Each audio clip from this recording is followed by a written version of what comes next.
नमस्कार। स्वागत है आपका सुनो कहानी में। आज की कहानी है 14वीं का चांद। इसके लेखक हैं सादत हसन मंटो।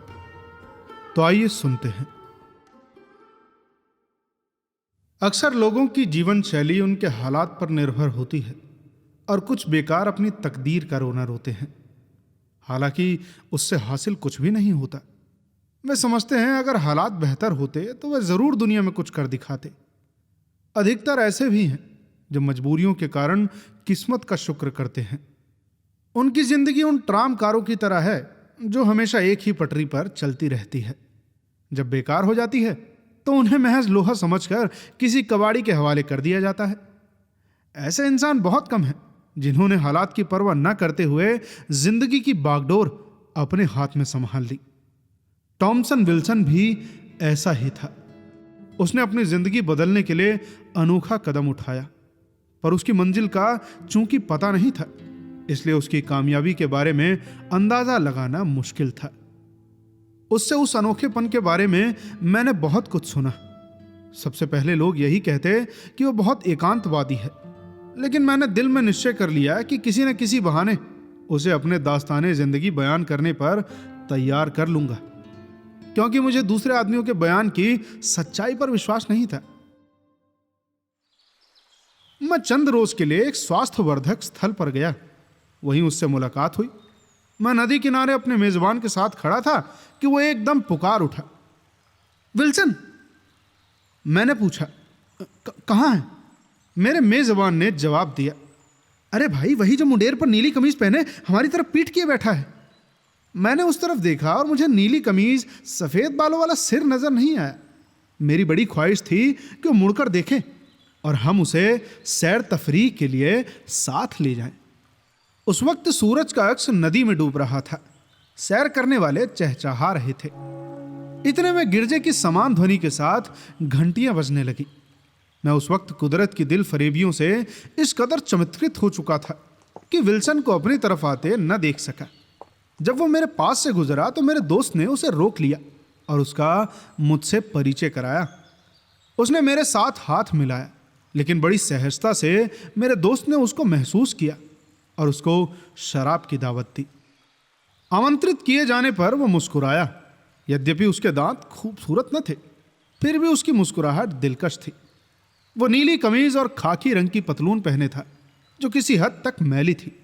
उसके लिबास को उसके जिस्म की बनावट से कोई अनुकूलता नहीं थी। उसका चेहरा लंबोतरा, पतले होंठ और आंखें भूरे रंग की थी। चेहरे का रूप बता रहा था कि जवानी में वो जरूर सुंदर होगा। स्वरूप के एतबार से वो किसी बीमा कंपनी का एजेंट मालूम होता था। हम चहलकदमी करते एक रेस्तरां में पहुंचकर उससे मिले जुले बगीचे में बैठ गए और बेरे को शराब लाने के लिए कहा।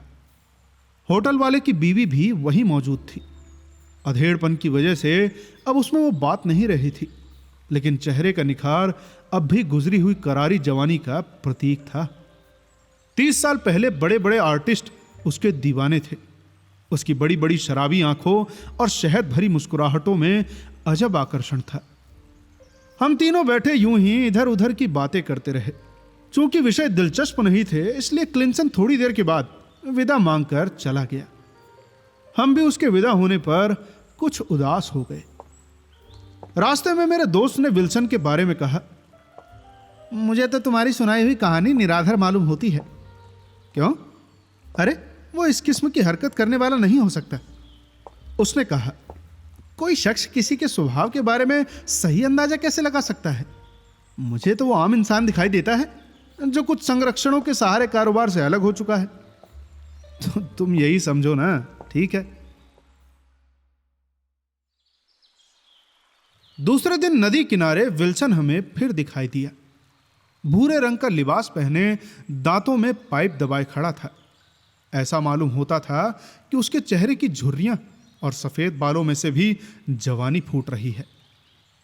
हम कपड़े उतार कर पानी के अंदर चले गए।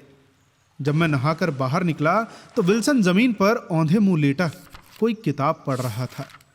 मैं सिगरेट सुलगाकर उसके पास गया। उसने किताब से नजरें हटाकर मेरी तरफ देखा और पूछा, बस नहा चुके? मैंने जवाब दिया, हाँ, आज तो लुत्फ आ गया। दुनिया में इससे बेहतर नहाने की और कोई जगह नहीं हो सकती। तुम यहां कितने समय से हो? उसने जवाब दिया, 15 बरस से। यह कहकर वो नदी की मचलती हुई नीली लहरों की तरफ देखने लगा। उसके बारीक होठों पर मधुर मुस्कुराहट खेलने लगी। पहली बार यहां आते ही मुझे इस जगह से मोहब्बत हो गई। तुम्हें उस जर्मन का किस्सा मालूम है जो एक बार यहां लंच खाने आया और यहीं का होके रह गया? वो 40 साल यहां रहा। मेरा भी यही हाल होगा। 40 बरस नहीं तो 25 तो कहीं नहीं गए। मैं चाहता था कि वो अपनी गुफ्तगू जारी रखे। उसके शब्दों से जाहिर था कि उसकी कहानी की हकीकत जरूर कुछ है। इतने में मेरा दोस्त भीगा हुआ हमारी तरफ आया। बहुत खुश था क्योंकि वो नदी में 1 मील तैर कर आ रहा था। उसके आते ही हमारी गुफ्तगू का विषय बदल गया और बात अधूरी रह गई। इसके बाद विल्सन से कई बार मुलाकात हुई। उसकी बातें बड़ी दिलचस्प होती। वो इस द्वीप के चप्पे चप्पे से वाकिफ था। एक दिन चांदनी रात का लुत्फ उठाने के बाद मैंने और मेरे दोस्त ने यह सोचा कि चलो मांटी सलारो की पहाड़ी की सैर करें। मैंने विल्सन से कहा, आओ यार, तुम भी हमारे साथ चलो। विल्सन ने मेरी दावत कबूल कर ली, लेकिन मेरा दोस्त तबीयत खराब का बहाना करके हमसे जुदा हो गया। खैर, हम दोनों पहाड़ी की ओर चल दिए और सैर का खूब लुत्फ उठाया। शाम के धुंधलके में थके मांदे भूखे सराय में आए। खाने का इंतजाम पहले ही कर रखा था, जो बहुत लजीज साबित हुआ। शराब अंगूर की थी। पहली बोतल तो सिवैयां खाने के साथ ही खत्म हो गई। दूसरी जाम के आखिरी घूंट पीने के बाद मेरा और विल्सन के दिमाग में एक साथ ये ख्याल समाने लगा कि जिंदगी कुछ ऐसी दुश्वार नहीं। हम उस वक्त बगीचे में अंगूरों से लदी हुई बेल के नीचे बैठे थे। रात के खामोश वातावरण में ठंडी हवा चल रही थी। सराय की सेविका हमारे लिए पनीर और अंजीरें ले आई। विल्सन ने थोड़े से अंतराल के बाद मुझसे कहा, हमारे चलने में अभी काफी देर है। चांद कम से कम 1 घंटे तक पहाड़ी के ऊपर आएगा। मैंने कहा, हमारे पास तो फुर्सत ही फुर्सत है। यहां आकर कोई भी इंसान जल्दी के बारे में नहीं सोच सकता। विल्सन मुस्कुराया। फुर्सत? काश लोग इससे वाकिफ होते। हर इंसान को यह चीज मुफ्त मिल सकती है, लेकिन लोग कुछ ऐसे बेवकूफ हैं कि वे इसे हासिल करने की कोशिश ही नहीं करते। काम, कमबख्त, काम, कमबख्त इतना समझने के भी योग्य नहीं कि काम करने से गरज सिर्फ फुर्सत हासिल करना है। शराब का असर अमूमन कुछ लोगों को चिंतन की तरफ ले जाता है। विल्सन का ख्याल अपनी जगह दुरुस्त था, मगर कोई अछूती और अनोखी बात नहीं थी। उसने सिगरेट सुलगाई और कहने लगा, जब मैं पहली बार यहां आया तो चांदनी रात का समा था। आज भी वही 14वीं का चांद आसमान पर नजर आएगा। मैं मुस्कुरा दिया। जरूर नजर आएगा।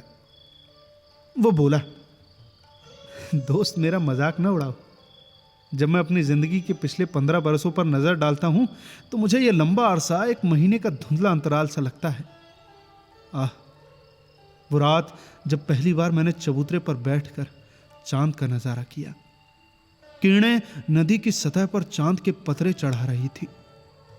मैंने उस वक्त शराब जरूर पी रखी थी, लेकिन नदी के नज़ारे और आसपास के वातावरण ने जो नशा पैदा किया वो शराब कभी पैदा नहीं कर सकती। उसके होठ खुश्क होने लगे। उसने अपना गिलास उठाया, मगर वो खाली था। एक बोतल और मंगवाई गई। विल्सन ने 2-4 बड़े बड़े घूंट पिए और कहने लगा, अगले दिन मैं नदी किनारे नहाया और द्वीप में इधर उधर घूमता रहा। बड़ी रौनक थी। मालूम हुआ कि हुस्नो इश्क की देवी का साम्राज्य फैला हुआ है। अगर मेरी तकदीर में सदा बैंक का मैनेजर होना ही लिखा होता तो यकीनन मुझे ऐसी सैर कभी नसीब न होती।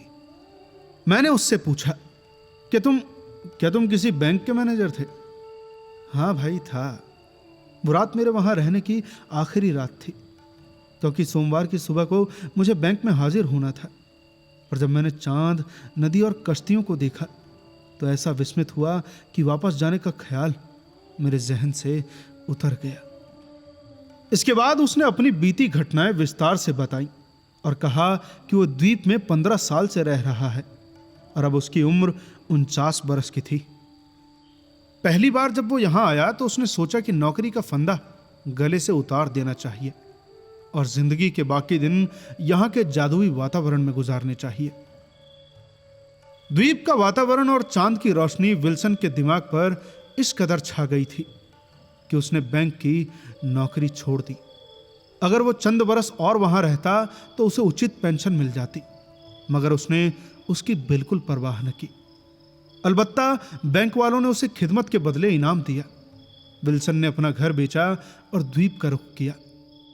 उसके अपने हिसाब के मुताबिक वो 25 बरस तक जिंदगी बसर कर सकता था। मेरी उससे कई मुलाकात हुई। इस दौरान में मुझे मालूम हुआ कि वो बड़ा यथार्थवादी है। उसे कोई ऐसी बात गवारा नहीं जो उसकी आजादी में बाधा डाले।